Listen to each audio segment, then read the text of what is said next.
Movie की शुरुआत में हम डॉक्टर विल को देखते हैं जो कि एक साइंटिस्ट होता है और वो अपनी वाइफ एवलिन के साथ रह रहा होता है। और आज विल के लिए बहुत ही बड़ा दिन होता है और विल अपनी वाइफ के साथ एक सेमिनार में जाता है जहाँ पर वो लोगों को बताता है कि वो एक ऐसा कंप्यूटर बना रहा है जो इंसान के दिमाग का 100% यूज कर सकता है। और विल के पास उसकी पूरी टीम है जिसमें उसकी वाइफ एवलिन है और वो भी एक साइंटिस्ट है और उनकी एक और टीम का मेंबर जिसका नाम मैक्स है। और विल लोगों को बताता है कि आज तक ऐसा कंप्यूटर किसी ने भी नहीं बनाया है और ये कंप्यूटर अपने आप में एक गॉड होगा, यानी कि इंसानी गॉड। और उस सेमिनार में RIFT ऑर्गेनाइजेशन के लोग बैठे हुए होते हैं जो विल के इस काम के खिलाफ होते हैं, क्योंकि उनका मानना होता है कि ऐसा कंप्यूटर जो बना लेगा वो पूरी दुनिया पर कब्जा कर लेगा और वो ऑर्गेनाइजेशन ऐसा होने नहीं दे सकता। और जब विल सेमिनार खत्म करके जा रहा होता है तो एक आदमी विल को शूट करता है और गोली विल को छूकर चली जाती है और वो आदमी खुद की जान ले लेता है। और जब विल हॉस्पिटल से डिस्चार्ज होता है तो मैक्स उसे बताता है कि जहाँ पर भी AI तकनीक का सेमिनार था उस जगह पर अटैक हो गया है। इसके बाद विल FBI की टीम से जाकर मिलता है जिसमें जोसेफ और एक एजेंट होता है और वहीं विल के सेमिनार को प्रोटेक्ट कर रहे थे। और फिर एजेंट उन्हें RIFT के बारे में बताता है कि ये लोग एक टेररिस्ट ग्रुप है, इससे तुम्हें बचकर रहना होगा। और फिर विल जोसेफ और एजेंट की सुपर कंप्यूटर दिखाता है जो उन्हें देखने के साथ उनकी आइडेंटिटी बताने लगता है। तो जोसेफ बहुत ही ज्यादा खुश होता है और जब विल घर पर होता है तो उसकी तबीयत खराब होती है और वो हॉस्पिटल में एडमिट हो जाता है। और विल को पता चलता है कि उसे जो गोली छू कर गई थी वो एक रेडियो एक्टिव गोली थी जिस वजह से उसके ऑर्गन अब काम करना बंद कर रहे हैं और अब विल ज्यादा से ज्यादा 4 या 5 हफ्ते तक ही जी सकता है। और धीरे धीरे करके दिन गुजरने लगते हैं और एवलिन भी बहुत ही ज्यादा परेशान होती है। उसे कुछ भी समझ नहीं आता कि अब आखिर क्या करना चाहिए और वो विल की हालत को देखकर बहुत ज्यादा परेशान होती है। और तभी एवलिन मैक्स के पास जाती है और वो मैक्स से कहती है कि हमें विल के दिमाग को जिंदा रखना होगा, यानी कि हम उसके दिमाग को सुपर कंप्यूटर से कनेक्ट करके जिंदा कर सकते हैं। हालांकि विल का शरीर तो मर जाएगा मगर हमारे पास विल का दिमाग और उसकी सोचने की क्षमता होगी। तब मैक्स इस एक्सपेरिमेंट को करने से इनकार कर देता है क्योंकि उसे इस काम में बहुत ज्यादा खतरा नजर आता है। और जब विल को ये बात पता चलती है तो वो इस काम को करने के लिए मैक्स को मना लेता है। इसके बाद वो तीनों एक खुफिया जगह पर इस काम को अंजाम देने लगते हैं और विल के दिमाग को सुपर कंप्यूटर से जोड़ने की कोशिश करते रहते हैं। और दुनिया भर की जितनी जानकारी होती है वो सभी जानकारी मैक्स और एल्विन विल के दिमाग में डालते हैं, मगर एक्सपेरिमेंट पूरा होने से पहले ही विल की मौत हो जाती है और एवलिन और मैक्स बहुत ज्यादा रोते हैं। अब इस तरह से कुछ दिन गुजर जाते हैं और एवलिन और मैक्स लैब में बैठे हुए होते हैं मगर उनका सुपर कंप्यूटर काम नहीं कर रहा होता है। और जब सुपर कंप्यूटर बंद होता है तो बिना पावर के उस पर एक मैसेज आता है जिसमें लिखा होता है कि क्या तुम लोग मुझे सुन सकते हो। तभी एवलिन और मैक्स बहुत ही ज्यादा खुश होते हैं और अब स्पीकर के थ्रू विल उनसे बात भी कर पा रहा था। और विल एवलिन से गवर्नमेंट के नेटवर्क का एक्सेस मांगता है तो मैक्स एवलिन को ऐसा करने से मना करता है क्योंकि विल पूरी दुनिया की जानकारी अपने दिमाग में चाहता था। और मैक्स को सब कुछ अजीब लगता है और उसे ऐसा लगता है कि इससे पूरी दुनिया में कहर आ जाएगा। और एवलिन को मैक्स पर बहुत ज्यादा गुस्सा आता है और वो मैक्स को वहाँ से जाने के लिए कहती है। अब जब मैक्स बार में बियर पी रहा होता है तो वहाँ पर एक लड़की आती है जिसका नाम ब्री होता है और वो मैक्स से कहती है कि मैं एक स्टूडेंट हूँ। दरअसल वो RIFT ऑर्गेनाइजेशन की मेंबर होती है और उसके साथ ही मैक्स को किडनैप कर लेते हैं और उसे एक जगह पर लेकर जाते हैं। अब उन लोगों को पता चल जाता है कि एल्विन ने विल के दिमाग के साथ जो एक्सपेरिमेंट किया था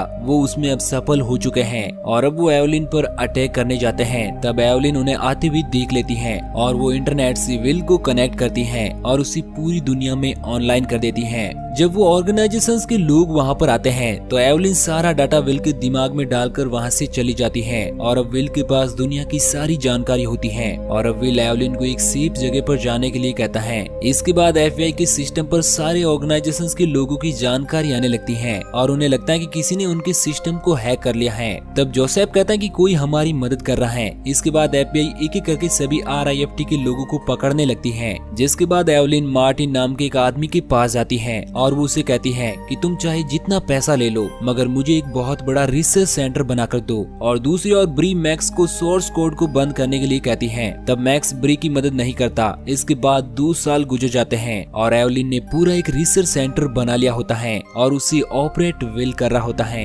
इसके बाद मैक्स RIFT के लोगों के साथ हो जाता है और वो विल को रोकने का एक सही समय ढूंढता है। और हम रिसर्च सेंटर में एवलिन को देखते हैं हैं और उस जगह पर पेड़ों को नैनो टेक्नोलॉजी की मदद से जल्द उगाया जा रहा था और विल ने हर एक बीमारी का इलाज ढूंढ लिया होता है और उसकी हर एक चीज का एक्सपेरिमेंट सक्सेसफुल होता है। यहाँ तक कि विल लोगों के हार्मोन्स को भी कंट्रोल कर सकता है और पता नहीं क्यों एवलिन को इस बात की ज्यादा खुशी नहीं हो रही थी। इसके बाद मार्टिन के पास बहुत सारे पैसे होते हैं। तब दो आदमी मार्टिन को जख्मी करके उसके पैसे छीन लेते हैं और मार्टिन बहुत ही ज्यादा जख्मी हो जाता है तो उसे रिसर्च सेंटर लाया जाता है और विल अपनी टेक्नोलॉजी की मदद से मार्टिन को बहुत जल्द ठीक कर देता है और अब मार्टिन खुद को पहले से भी ज्यादा बेहतर पाता है। अब जब एल्विन मार्टिन से मिलती है तो वो देखते हैं कि मार्टिन पहले से भी ज्यादा स्ट्रॉन्ग बन चुका है और अब विल मार्टिन के दिमाग में घुसकर एवलिन से बातें करने लगता है जिससे एवलिन को बहुत ज्यादा डर लगने लगता है और वो एवलिन को छूने की कोशिश भी करता है मगर एवलिन उससे दूर जाने लगती है और वो सोचती है कि अगर विल ने पूरी दुनिया पर अपना कब्जा कर लिया तो फिर क्या होगा।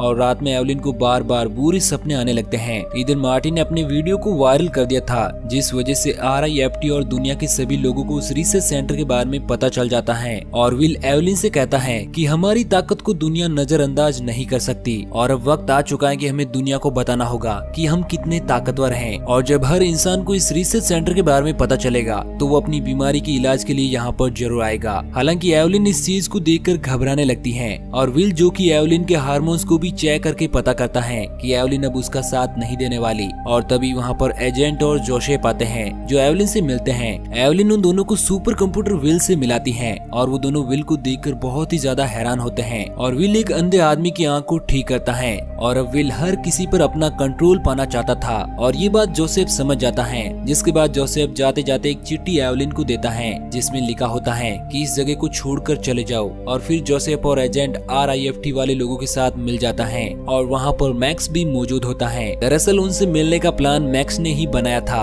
और वो विल की लैब को उड़ाने का फैसला करते हैं जिससे विल लोगों पर कंट्रोल करना छोड़ दे। और फिर हम एजेंट जोसेफ और मैक्स को देखते हैं जो एक अंडरग्राउंड टनल बना रहे होते हैं ताकि उस जगह को बॉम्ब से उड़ा दिया जाए। और हम एवलिन को देखते हैं जो अब विल को छोड़ के जाना चाहती है मगर विल एवलिन से कहता है कि क्या तुम मुझसे प्यार नहीं करती। तब एवलिन कहती है कि तुम हकीकत में एग्जिट नहीं करते और तुम बस लोगों पर अपना कंट्रोल पाना चाहते हो। और फिर एवलिन वहाँ से चली जाती है और RIFT के लोग उस जगह पर बॉम्ब ब्लास्ट करते हैं जहाँ पर सैटेलाइट के आउटडोर होते हैं। और जब एवलिन बाहर होती है तो वहाँ पर एक आदमी और उसकी वर्कर आ जाते हैं जो कि सभी विल के कंट्रोल में होते हैं और मैक्स RIFT के लोगों के साथ काम करने लगता है और वो एवलिन को अपने पास बुलाता है और विल ने जिस आदमी पर अपना कंट्रोल किया होता है मैक्स उसके हाथ पर गोली चलाता है लेकिन जमीन से कुछ चीज निकलती है और उस आदमी का हाथ अपने आप से ठीक हो जाता है और सभी लोग ये देखकर बहुत ही ज्यादा हैरान होते हैं और अब वो सभी लोगों को कितना भी मारा जाए मगर वो फिर से ठीक हो जाते हैं। तब मैक्स और कुछ लोग टनल में फिर से चले जाते हैं और वहीं पर कुछ FBI एजेंट के पीछे भी विल के आदमी पड़ जाते हैं और वो सभी एजेंट्स मारे जाते हैं। जिसके बाद एवलिन विल को ये सब करने से मना करती है और मार्टिन जो कि मैक्स के पीछे टनल में चला जाता है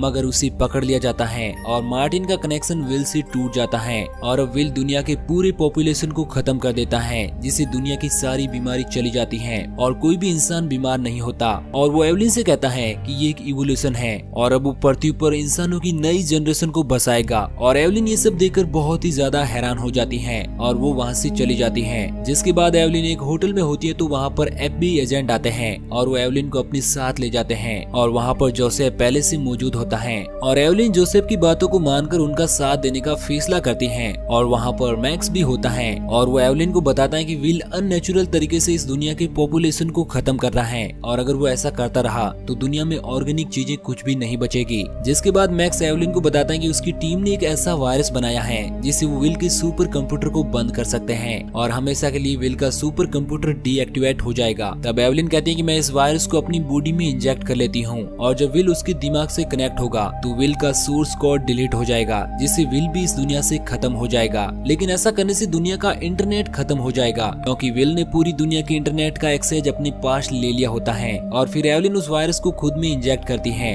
लैब की तरफ जाती है तो उसे वहाँ पर विल दिखता है और विल ने खुद को रेजरेंट किया होता है और एवलिन जो कि विल को देख के बहुत ही ज्यादा खुश होती है और वो विल को गले लगाती है और अब उसे विल को मारना होता है। और दूर से अभी एजेंट विल को देख के हैरान होते हैं और वो सोचते हैं कि विल ने खुद को कैसे बनाया। और एवलिन विल से कहती है कि तुम मुझे अपने माइंड से कंट्रोल कर लो तो विल इसका जवाब नहीं देता और वो एवलिन को जाने के लिए कहता है क्योंकि वहाँ पर खतरा होता है और FBI का प्लान फेल होता है, इसलिए वो विल को उसी रूप में मारने का फैसला करता है और RIFT की टीम विल पर अटैक करती है। लेकिन उस अटैक में एवलिन जख्मी हो जाती है और विल उसे लैब में लेकर आ जाता है और विल ने जितने भी लोगों पर कंट्रोल किया था सभी लोग RIFT और FBI पर अटैक करते हैं। और तभी एक आदमी मैक्स को मारने वाला होता है और एवलिन बहुत ही ज्यादा जख्मी होती है। तो विल कहता है कि मैं तुम्हें बचा सकता हूँ और मैं ये भी जानता हूँ कि तुम्हारी बॉडी में वायरस है। और एवलिन विल से कहती है कि हमने इस लैब की शुरुआत की थी और अब हमें इसे खत्म करना होगा, नहीं तो मैक्स भी मौत मारा जाएगा। और फिर विल उस वायरस को खुद में इंजेक्ट कर लेता है जिससे सभी लोग ठीक हो जाते हैं और ये पूरी दुनिया नॉर्मल हो जाती है। इसके बाद विल एवलिन से कहता है कि मैं तुम्हारे सपनों को पूरा करना चाहता था